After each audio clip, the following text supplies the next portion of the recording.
कि पहले एक बार ये बात सुनो मेरी। मैं जो क्वेश्चन बताऊंगा ये इजी तो काफ़ी है, आपको समझ में भी आ जाएगा।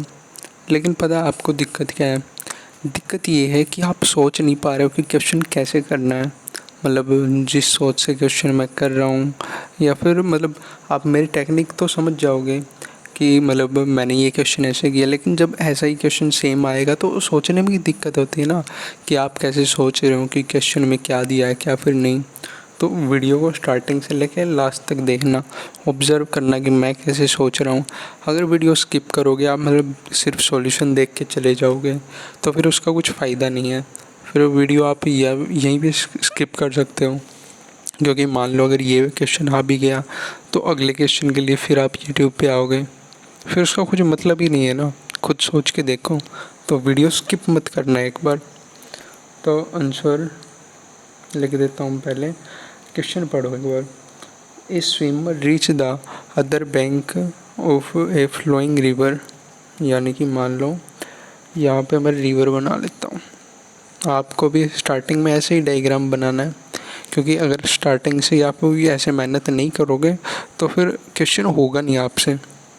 मान लो कि मतलब इतना वो नहीं बना रहा हूँ, पानी वानी यहाँ पे पहुँच गया है, यहाँ से स्टार्ट किया था, मतलब इस बैंक से स्टार्ट किया था और इस बैंक पे पहुँच गया, यही बता रखा है यहाँ तक। तो to the starting point, if he was swimming at 2 kilometre per hour, speed दे दी, while maintaining 150 degree with the flow. मान लो अगर रिवर इस साइड जा रही है तो फिर इसका 150 कहाँ पे हो जाएगा?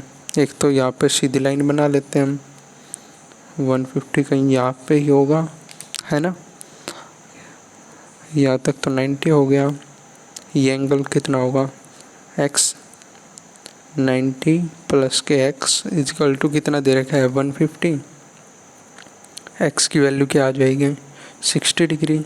ये 60 डिग्री आ गया। और जो ये था क्या दे रखा है? If he was swimming at 2 kilometre per hour, 2 kilometre per hour, ये इसकी स्पीड दे दी, समझ में आ गया। ये एंगल 60 है तो ये कितना हो जाएगा? 30 डिग्री। और then time taken him to cross the 1 kilometre river. तो ये जो वो दे रखी है रिवर की विड्थ है, ये कितनी दे दी? 1 किलोमीटर पर आवर। अब ऐसे तो होने नहीं वाला क्वेश्चन, तो हम इसके कंपोनेंट कर लेते हैं। इस साइड कंपोनेंट क्या हो जाएगा इसका? इसको VR लिख लेते हैं। इस साइड कंपोनेंट क्या हो जाएगा इसका? अगर ये 60 है, मतलब इसको 30 को छोड़ो एक बार, ये तो मैंने वैसे ही कर दिया था, क्वेश्चन में नीड नहीं है। ये 60 है तो इस साइड कंपोनेंट क्या हो जाएगा? इसको मान लेते हैं V साइन थीटा। दूर वाले उसको, मतलब जहाँ से एंगल दे रखा है उससे दूर वाले को साइन थीटा ही कहते हैं। 2 साइन थीटा क्या दे रखी है? साइन थीटा की वैल्यू साइन 60, साइन 60 कहते हैं √3/2, है ना। 2 से 2 गया तो यहाँ पे आ गए। इस साइड क्या होगा? इस साइड का जो वो होगी इसकी स्पीड, वो क्या होगी? √3 किलोमीटर पर आवर। और जो इस साइड होगी, इस साइड क्या हो जाएगा? V cos 60, है ना, यही होगा। V दे रखा है 2, cos 60 की वैल्यू 1/2, ये दे दिया। 1 किलोमीटर पर आवर दे दिया ना। अब इसकी जो विड्थ है टोटल, वो भी 1 किलोमीटर पर आवर ही है ना। तो speed is equal to distance by time, यही होता है। अगर फॉर्मूले से करोगे, मतलब जो फॉर्मूला आपको बताया गया होगा टीचर्स के द्वारा, उसकी ज़रूरत नहीं पड़ती है। वो भी फॉर्मूला क्या होता है? कॉमन सेंस ही होती है फॉर्मूला भी, मतलब उसको ट्रिक के रूप में लिख देता है कि इसको रटे जाओ। लेकिन सिंपल इससे निकाल सकते हैं हम। Speed is equal to distance by time, time is equal to distance by speed. Distance के दे रखा है 1 किलोमीटर, 1 किलोमीटर ही तो है ना ये टोटल। और जो स्पीड दे दी 1 किलोमीटर, मतलब अगर क्रॉस करनी है इस साइड जाओगे, मतलब फ्लो इस साइड जा रहा है, इस साइड जाओगे तो फ़ायदा क्या है? वहीं पे खड़े रहोगे। हमें तो क्रॉस करनी है ना, इसको क्रॉस करनी थी रिवर, तो ये कोशिश कहाँ पे करेगा? मान लो इस साइड जा रहा है तो तो फिर जो इसकी स्पीड होगी इस साइड, इस डायरेक्शन में, वो किस साइड होगी, वो कितनी होगी 1 किलोमीटर पर आवर।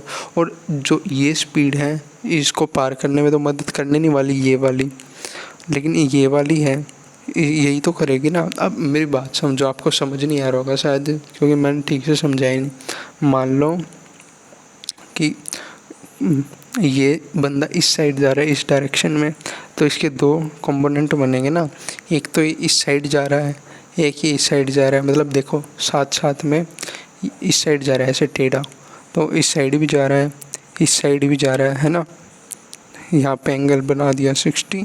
तो इसकी स्पीड का इस डायरेक्शन में जो मतलब जिस स्पीड से इस साइड जाएगा वही तो इसको क्रॉस करने में मदद करेगा, ना कि ये।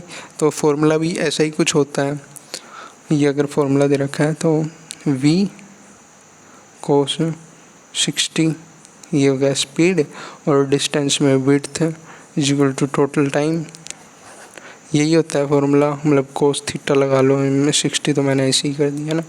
यही होता है टाइम निकालने का फॉर्मूला। विड्थ दे दी 1 किलोमीटर और स्पीड दे दी 2 इंटू में 1/2। ये कट गया तो टाइम कितना आ गया 1 आवर। ये इसका टोटल क्वेश्चन था। बात ये नहीं है कि आप ये वीडियो देख रहे हो, मतलब आपसे क्वेश्चन नहीं बन रहे, लेकिन बात ये है कि आप सोच नहीं पा रहे हो कि क्वेश्चन कैसे करना है। और ऐसे ही चलता रहा तो आगे प्रॉब्लम आएगी। क्वेश्चन का सॉल्यूशन मत देखो बस कि ये आंसर है, ये इसको टाप लिया, ऐसा कुछ मतलब नहीं होता। सोचो कि क्वेश्चन मैं कैसे कर रहा हूँ। मैं जो भी ये चैप्टर, जितने भी चैप्टर हैं आपके 11th की फिज़िक्स के, 12th की फिज़िक्स के, टोटल मॉड्यूल में जितने भी सारे क्वेश्चन हैं, एक एक का सॉल्यूशन मैं बताऊँगा।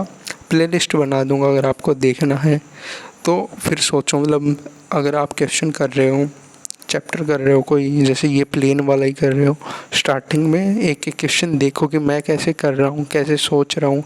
आपकी वो सोच डेवलप हो जाए। क्वेश्चन कैसे करना आप ऑब्जर्व करो कि मैं क्या सोच रहा हूँ, समझ में आ रहा है कि मैं क्या कह रहा हूँ।